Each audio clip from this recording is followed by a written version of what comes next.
Okay Abram, ഇന്ന് നമ്മൾ പഠിക്കാൻ പോകുന്നത് ഗിയറിനെ കുറിച്ചാണ്. അപ്പോൾ ഗിയറിന്റെ ലെക്ചർ ക്ലാസ്സുകൾ നമ്മൾ വീഡിയോയിലൂടെ നമ്മൾ അയച്ചു തന്നു. അപ്പോൾ അത് നിങ്ങൾക്ക് എത്ര പ്രാവശ്യം വേണോ കാണാനുള്ള അവസരം ഉണ്ടായിരുന്നു, മനസ്സിലായി. നമ്മൾ ലെക്ചർ ക്ലാസ്സുകളാകുമ്പോൾ ഒരു ക്ലാസ് കഴിയുമ്പോൾ അങ്ങ് തീർന്നു പോകും. ഇത് നമുക്ക് റിപ്പീറ്റ് ചെയ്ത് കാണാം. അപ്പോൾ അതിൽ നമ്മൾ പഠിച്ചത് എഞ്ചിന്റെ കറക്കം ഡയറക്റ്റ് ആയിട്ട് വീലുകളിലോട്ട് പോവുകയല്ല. എഞ്ചിന്റെ കറക്കം ക്ലച്ച് അസംബ്ലിയിൽ വരും. ക്ലച്ചിനെ കുറിച്ച് നമ്മൾ കഴിഞ്ഞ ദിവസം പഠിച്ചു. അതിന്റെ ലെക്ചർ ക്ലാസ് കഴിഞ്ഞു, പ്രാക്ടിക്കൽ ക്ലാസ് കഴിഞ്ഞു, എന്നിട്ടാണ് വണ്ടി നമ്മൾ ചെയ്തത്. എന്നിട്ട് നമ്മൾ മൂന്നാമത്തെ ദിവസം തനിച്ച് വണ്ടി ഗ്രൗണ്ടിനകത്തിട്ട് ഓടിക്കുകയും ചെയ്തു. അപ്പോൾ നമ്മൾ ക്ലച്ച് ചവിട്ടുമ്പോൾ എഞ്ചിൽ നിന്ന് ബാക്ക് വീലുകൾ വേർപെടുന്നു. അപ്പോൾ യഥാർത്ഥത്തിൽ ക്ലച്ച് അസംബ്ലിക്കകത്ത് ക്ലച്ച് ഡിസ്ക് ഫ്ലൈ വീലുമായി ചേരുകയും ഡിസ്കണക്ട് ചെയ്യുകയും ചെയ്യുമ്പോഴാണ് അങ്ങനെ സംഭവിക്കുന്നത്. അപ്പോൾ അതിനെക്കുറിച്ച് അകത്തോട്ട് പോകണ്ട. ക്ലച്ച് ചവിട്ടുമ്പോൾ എഞ്ചിൻ സെപ്പറേറ്റ് ആയി, അത് ചുരുക്കം. ക്ലച്ച് ചവിട്ടിക്കൊണ്ട് എത്ര ആക്സിഡന്റ് കൊടുത്താലും വണ്ടി എങ്ങോട്ട് പോവില്ല, മുമ്പിലോട്ട് പോകില്ല, കാരണം എഞ്ചിൻ സെപ്പറേറ്റ് ആയി. അപ്പൊ എഞ്ചിന്റെ കറക്കം ക്ലച്ച് അസംബ്ലിയിൽ വരും. ക്ലച്ച് അസംബ്ലിയിൽ വന്നിട്ട് ഗിയർ ബോക്സിനകത്തോട്ട് വരും. അപ്പൊ ഇന്ന് നമ്മൾ പഠിക്കുന്നതാണ്. അപ്പൊ എഞ്ചിന്റെ കറക്കം എന്തുകൊണ്ട് ക്ലച്ച് അസംബ്ലി വഴി ഗിയർ ബോക്സിനകത്ത് വന്നു? ഡയറക്റ്റ് അങ്ങോട്ട് വീലുകളിൽ പോയാൽ പോരായിരുന്നു. എന്തുകൊണ്ടാണ് ഗിയർ ബോക്സ് എന്നൊരു ഉപകരണോട് വച്ചേക്കുന്നത്? അല്ല, ഗിയർ ബോക്സ് എന്ന് പറഞ്ഞാൽ എഞ്ചിന്റെ കറക്കം ഡയറക്റ്റ് വീലുകളിലോട്ട് പോവുകയല്ല.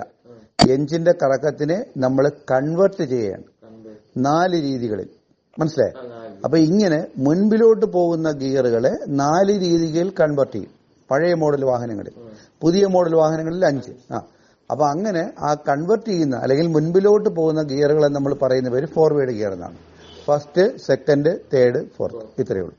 പുറകിലോട്ട് പോകാനുള്ള ഒരു ഗിയറിന് പറയുന്ന പേര് റിവേഴ്സ് ഗിയർ. അപ്പൊ എഞ്ചിന്റെ കറക്കത്തിനെ ഗിയർ ബോക്സിനകത്ത് കൊണ്ടുവന്ന് കൺവേർട്ട് ചെയ്യുക. അപ്പൊ ഫസ്റ്റ് ഗിയർ എന്താണെന്നും അതിന്റെ സ്പീഡ് എന്താണെന്നും എല്ലാം നമ്മൾ നമ്മുടെ മറ്റ് വീഡിയോയിലൂടെ നമ്മൾ പറഞ്ഞു തരുന്നുണ്ട്. ഏറ്റവും പവർ കൂടിയ ഗിയറാണ് ഏത് ഗിയർ? First gear. അതുകൊണ്ട് വണ്ടിയെ നിർത്തിയെടുക്കുമ്പോൾ ഏത് ഗിയർ ഉപയോഗിക്കണം? First gear. വണ്ടി അനങ്ങി തുടങ്ങിയാൽ ഏത് ഗിയറിലോട്ട് മാറ്റാം? Second gear. അപ്പൊ അനങ്ങി തുടങ്ങിയാൽ എന്ന് പറഞ്ഞാൽ നമ്മൾ ഒരു കാര്യം കൂടെ ശ്രദ്ധിക്കണം. നമ്മൾ വണ്ടി ഓടിക്കുമ്പോൾ എങ്ങോട്ട് നോക്കിയേ ഓടിക്കാൻ പാടുള്ളൂ? റോഡിലോട്ട്, അല്ലേ? പക്ഷെ റോഡിലോട്ട് നോക്കി ഓടിക്കുമ്പോൾ തന്നെ നമ്മൾ 1 സെക്കൻഡ് വലതുവശത്തെ സൈഡ് മിറർ നോക്കണം, 1 സെക്കൻഡ് ഇടതുവശത്തെ സൈഡ് മിറർ നോക്കണം, 1 സെക്കൻഡ് റിയർ വ്യൂ മിറർ മുകളിലുള്ള മിറർ നോക്കണം. ഇത് എപ്പോഴും ഇങ്ങനെയല്ല. ഇടവേളകളിൽ നമ്മൾ അങ്ങനെ നോക്കണം. ഒരു വണ്ടി ഹോൺ അടിച്ചു ഒന്ന് നോക്കണം, അല്ലെങ്കിൽ ഇപ്പുറത്താണോ എന്ന് നോക്കണം.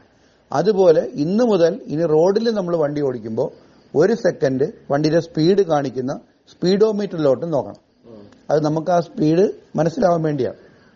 എന്ന് പറഞ്ഞാൽ 0-ൽ കിടക്കുന്ന ഒരു വണ്ടിയെ ഫസ്റ്റ് ഗിയർ ഇട്ട് നമ്മൾ എടുത്തു കഴിഞ്ഞാൽ നമ്മളെ മാരുതിയെ കാണുന്നുണ്ടെങ്കിൽ ഒരു 10 കിലോമീറ്റർ കഴിയുമ്പോൾ തന്നെ നമുക്ക് ഏത് ഗിയറിലോട്ട് മാറ്റാം? Second gear. അതേസമയം നമ്മൾ ഡിസയറിലാണ് ഓടിക്കുന്നതെങ്കിൽ, ഡിസയർ പോലുള്ള വലിയ വണ്ടികളാണെന്നുണ്ടെങ്കിൽ 20 കിലോമീറ്റർ ആകുമ്പോൾ നമ്മൾ ഏതിലോട്ട് മാറ്റാം? Second gear. മനസ്സിലായി? അപ്പം സെക്കൻഡ് ഗിയർ നമുക്കറിയാം, ഫസ്റ്റ് ഗിയറിനേക്കാൾ സെക്കൻഡ് ഗിയറിന്റെ സ്പീഡ് കൂടുതലാണ്, പവർ കുറവാണ്. അപ്പൊ സെക്കൻഡ് ഗിയർ ഇട്ട് ഹാഫ് ക്ലച്ച് എടുത്ത് ക്ലച്ച് റിലീസ് കഴിഞ്ഞാൽ നമ്മൾ സ്പീഡ് വരുത്തണം. സ്പീഡ് വരുത്തി ഏത് ഗിയറിലോട്ട് മാറ്റണം? Third gear. അപ്പൊ അത് 30 കിലോമീറ്റർ സ്പീഡിന് താഴെയാണെന്നുണ്ടെങ്കിൽ മാരുതിയിലോട്ട് മാറ്റാം. 30 കിലോമീറ്റർ സ്പീഡ് എത്തുമ്പം ഏതിലോട്ട് മാറ്റണം? ഡിസയറിലാണെന്നുണ്ടെങ്കിൽ തേർഡ് ഗിയറിലോട്ട് മാറ്റണം. അവിടെ നിന്ന് വീണ്ടും നമ്മൾ സ്പീഡ് വരുത്തണം. സ്പീഡ് വരുത്തി 40 കിലോമീറ്റർ സ്പീഡ് ആകുമ്പോൾ ഡിസയറിൽ നമ്മൾ 4ാമത്തെ ഗിയറിലോട്ട് മാറ്റും. പക്ഷെ നമുക്ക് മാരുതി ആണെങ്കിൽ ഏകദേശം 35 കിലോമീറ്റർ ഒക്കെ ആകുമ്പോൾ തന്നെ ഗിയറിലോട്ട് മാറ്റാം, ഫോർത്ത് ഗിയർ. അപ്പൊ ഇപ്പൊ നമ്മൾ മാരുതിയാണ് ഓടിക്കുന്നുണ്ടെങ്കിൽ നമ്മൾ ഏകദേശം 35-40 കിലോമീറ്റർ സ്പീഡിൽ വണ്ടി ഓടിച്ചു പോകും. അപ്പൊ ആ സ്പീഡ് അത്രയാണോ എന്ന് നമ്മൾ കൂടെ സ്പീഡോമീറ്ററിൽ നോക്കുമ്പോഴേ നമുക്ക് ആ സ്പീഡ് മനസ്സിലാക്കാൻ പറ്റുള്ളൂ. പക്ഷെ കുറച്ച് ക്ലാസ്സുകൾ കഴിയുമ്പം സ്പീഡോമീറ്ററിൽ നോക്കാതെ തന്നെ നമുക്ക് സ്പീഡ് മനസ്സിൽ പതിയും. അപ്പൊ നമ്മൾ ഉദ്ദേശിക്കുന്ന ആ 35 അല്ലെങ്കിൽ 40 കിലോമീറ്റർ സ്പീഡിന് താഴെയാവുമ്പോൾ നമ്മൾ ഫോർത്ത് ഗിയറിൽ നിന്ന് തേർഡ് ഗിയറിലോട്ട് മാറ്റണം. അതല്ല, നമുക്ക് വണ്ടിയെ ബ്രേക്ക് ചെയ്ത് സ്ലോ ചെയ്യേണ്ടി വന്നു, വാഹനത്തിന്റെ വേഗത നന്നായി കുറഞ്ഞു എന്ന് പറഞ്ഞാൽ 20 കിലോമീറ്റർ സ്പീഡിന് താഴെയായി, അപ്പൊ നമ്മൾ ഏത് ഗിയറിലോട്ട് മാറ്റണം? Second gear. നിന്ന് പോയാൽ ഏത് ഗിയറിലോട്ട് മാറ്റണം? ഫസ്റ്റ്. അപ്പൊ ഫസ്റ്റ് ഗിയർ ആണെങ്കിൽ സ്പീഡ് വരുത്തി സെക്കൻഡ്, സ്പീഡ് വരുത്തി തേർഡ്, സ്പീഡ് വരുത്തി ഫോർത്ത്. അപ്പൊ ഫോർവേഡ് ഗിയറുകൾ എപ്പോഴും 1, 2, 3, 4 എന്ന അനുപാതത്തിലെ ഗിയർ ഇടുള്ളൂ. പക്ഷെ ഡൗൺവേഡ് ഗിയറുകൾ, കുറഞ്ഞ ഗിയറുകൾ നമ്മൾ 4ാമത്തെ ഗിയറിലാണ് ഓടി വരുന്നതെങ്കിലും വാഹനത്തിന്റെ വേഗത കുറയുന്നതനുസരിച്ച് കുറഞ്ഞ ഗിയറുകളിലോട്ട് മാറ്റണം. അപ്പൊ 4ാമത്തെ ഗിയറിൽ ഓടി വന്നു, നമ്മൾ ബ്രേക്ക് ചെയ്തപ്പോൾ വണ്ടിയുടെ വേഗത കുറഞ്ഞു, നിന്നില്ലെന്നായി, ഏത് ഗിയറിലോട്ട് മാറ്റണം? Second gear. സ്പീഡ് വരുത്തി തേർഡ് ഗിയർ, സ്പീഡ് വരുത്തി ഫോർത്ത് ഗിയർ. ഫോർത്ത് ഗിയറിൽ പോകുന്നു, ബ്രേക്ക് ചെയ്തു, നിന്നുപോയി, 4ൽ നിന്ന് ഏത് ഗിയറിലോട്ട് മാറ്റി? നിന്നുപോയി, ഫസ്റ്റ് ഗിയർ. അപ്പൊ 4ൽ നിന്ന് ഡയറക്റ്റ് നമുക്ക് 1ൽ കൊണ്ടുവരാം. 4 നിന്ന് ഡയറക്റ്റ് 2-ലും കൊണ്ടുവരാം, 4 നിന്ന് ഡയറക്റ്റ് 3-ലും കൊണ്ടുവരാം. എപ്പോൾ മാത്രം? വണ്ടിയുടെ വേഗത കുറഞ്ഞാൽ മാത്രം.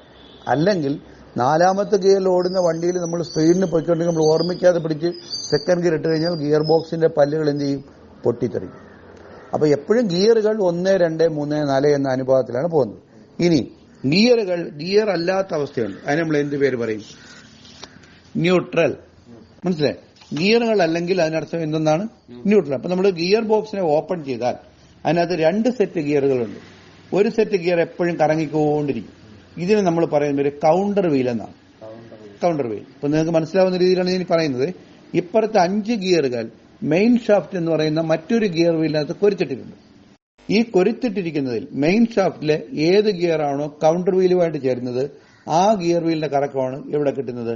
Back wheel. ഇപ്പൊ 1ാമത്തെ ഗിയർ ഇട്ട് കഴിഞ്ഞാൽ ബാക്ക് വീൽ 1ാമത്തെ ഗിയറായി. നമ്മൾ 2ാമത്തെ ഗിയറിലോട്ട് മാറ്റിയാൽ 2ാമത്തെ ഗിയറായി. 3ാമത്തെ ഗിയറിലോട്ട് മാറ്റിയാൽ 4ാമത്തെ ഗിയറിലോട്ട് മാറ്റുമ്പോൾ 4. അപ്പൊ 1-ൽ നിന്ന് 2-ലോട്ട് പോകുന്നത് എങ്ങനെയാണ്? ഡയറക്റ്റ് ഗിയർ അല്ല. 1-ൽ നിന്ന് ഗിയർ അല്ലാത്ത അവസ്ഥയിലൂടെയാണ് 2ാമത്തെ ഗിയർ. ഈ ഗിയർ അല്ലാത്ത അവസ്ഥയാണ് നമ്മൾ എന്ത് പറയുന്നത്? ന്യൂട്രൽ. അപ്പൊ എല്ലാ ഗിയറും കടന്നു പോകുന്നത് ഏത് വഴിയാണ് കടന്നു പോകുന്നത്? ന്യൂട്രൽ വഴി. അതുകൊണ്ട് തന്നെ നമ്മൾ ഫസ്റ്റ് ഗിയറിൽ നിന്ന് സെക്കൻഡ് ഗിയർ ഇടുമ്പോൾ ഫസ്റ്റ്, ന്യൂട്രൽ, സെക്കൻഡ്. സെക്കൻഡിൽ നിന്ന് സെക്കൻഡ്, ന്യൂട്രൽ, തേർഡ്. തേർഡിൽ നിന്ന് ന്യൂട്രൽ, ഫോർത്ത്. അങ്ങനെ. അപ്പൊ എപ്പോഴാ ഒരു സെക്കൻഡ് ന്യൂട്രൽ പൊസിഷൻ നിർത്തി വേണം ഗിയർ ഇടേണ്ടത്. പിടിയില്ല. അപ്പൊ നമ്മൾ എപ്പോഴും ഒരു വണ്ടിയെ സ്റ്റാർട്ട് ചെയ്യുന്നതിന് മുമ്പും അതിനെ ഗിയർ ലിവറിനെ നമ്മൾ എന്താക്കണം? ന്യൂട്രൽ ആക്കണം. അപ്പൊ പരസ്പരം ഗിയർ ആണെന്നുണ്ടെങ്കിൽ നമ്മൾ വണ്ടിയെ സ്റ്റാർട്ട് ചെയ്യുമ്പോൾ തന്നെ എഞ്ചിന്റെ കറക്കം ബാക്ക് വീലിൽ കിട്ടുകയും വണ്ടി എന്ത് ചെയ്യുകയും ചെയ്യും? മുമ്പിലോട്ട് ചാടുകയും ചെയ്യും. അപ്പൊ അത് ഒഴിവാക്കാൻ വേണ്ടി നമ്മൾ എപ്പോഴും സ്റ്റാർട്ട് ചെയ്യുന്നതിന് മുമ്പ് ഗിയറുകൾ പരസ്പരം തൊടാത്ത അവസ്ഥയിലോട്ട് മാറ്റണം. ഇതിനെ നമ്മൾ പറയുന്ന പേര് എന്തെന്നാണ്? ന്യൂട്രൽ. അപ്പൊ ഇന്ന് നമ്മൾ പഠിക്കാൻ പോകുന്നത് ഒരു വാഹനത്തിന്റെ ഗിയർ ലിവർ ന്യൂട്രൽ ആണോ ഗിയർ ആണോ എന്ന് എങ്ങനെ അറിയുന്നതാണ്. ഇത്രയും കാര്യം പിടികിട്ടിയ ഇത് ഓർമ്മിച്ച് വെച്ചോണം. ഓക്കെ. സ്പീഡ് ഇമ്പോർട്ടന്റ് ആണ്. അപ്പൊ ഇന്ന് മുതൽ നമ്മളൊരു വണ്ടി ഓടിക്കുമ്പോൾ 14 കാര്യങ്ങൾ ഞാൻ വാട്സപ്പിൽ അയച്ചു തരും. അത് ഇന്ന് തന്നെ വീട്ടിൽ പോയി കാണാതെ പഠിക്കണം. നാളെ മുതൽ വണ്ടിയിൽ കയറിയിരുന്ന് എന്താണ് ഫസ്റ്റ് ചെയ്യുന്നത്? സീറ്റ് അഡ്ജസ്റ്റ് ചെയ്യും. അത് കഴിഞ്ഞ് സീറ്റ് ബെൽറ്റ് ഇടും. അത് കഴിഞ്ഞ് സൈഡ് മിറർ അഡ്ജസ്റ്റ് ചെയ്യും. പിന്നെ ബ്രേക്ക്, ക്ലച്ച് മുതൽ തുടങ്ങിയുള്ള 14 കാര്യങ്ങൾ ഞാൻ വാട്സപ്പ് ഗ്രൂപ്പിനകത്ത് അയക്കും. അത് കാണാതെ പഠിച്ച് നാളെ മുതൽ ചെയ്യാൻ കഴിയുമെങ്കിൽ അഭിരാമിന് അടിപൊളിയായിട്ട് കാർ ഓടിക്കാൻ പറ്റും. അതല്ല വണ്ടിക്കകത്ത് കുനിഞ്ഞ് നോക്കി സാർ ബ്രേക്ക്, ക്ലച്ച് മറന്ന് അങ്ങനെയൊക്കെ പറഞ്ഞാൽ രക്ഷയില്ല. അപ്പൊ 30 ദിവസം കൊണ്ട് അടിപൊളിയായി വണ്ടി ഓടിക്കാൻ പറ്റുന്ന സ്റ്റേജിൽ നിങ്ങൾ വരിക. എന്നാലേ ഡ്രൈവിംഗ് ടെസ്റ്റ് പാസ്സാവുള്ളൂ. എന്നാലേ നമ്മുടെ വാഹനം സ്വയം മറ്റൊരു പ്രാക്ടീസ് കൂടാതെ നമുക്ക് വാഹനം ഓടിക്കാൻ പറ്റുള്ളൂ. അപ്പൊ നിങ്ങളെ വാഹനം മറ്റൊരു പ്രാക്ടീസ് കൂടാതെ വണ്ടി ഓടിക്കാൻ പറ്റുന്ന പ്രാക്ടീസാണ് ഇവിടെ തരുന്നത്. ഈ 30 ദിവസത്തിനുള്ളിൽ നിങ്ങൾക്ക് ഡ്രൈവിംഗ് സംബന്ധമായ എന്ത് ഡൗട്ട് ഉണ്ടെങ്കിലും നിങ്ങൾക്ക് ചോദിക്കാം. അതെല്ലാം ക്ലിയർ ചെയ്ത് തരും. ഓക്കെ അഭിരാം. അപ്പൊ ഇനി നമ്മൾ അതിന്റെ പ്രാക്ടിക്കൽ ക്ലാസ്സിലോട്ട് പോകാം. ശരി. ഓക്കെ.